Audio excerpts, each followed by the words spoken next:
錄 cover 總係覺得唔夠 pro， 只要做好呢4點，零經驗嘅你都可以將 cover 做得專業。第一，唱好首歌。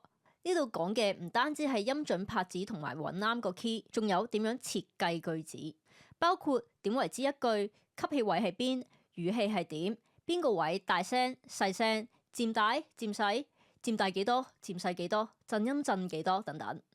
第二，你會執定係唔執？唔執嘅話，練好上面嘅嘢，錄完直出搞掂。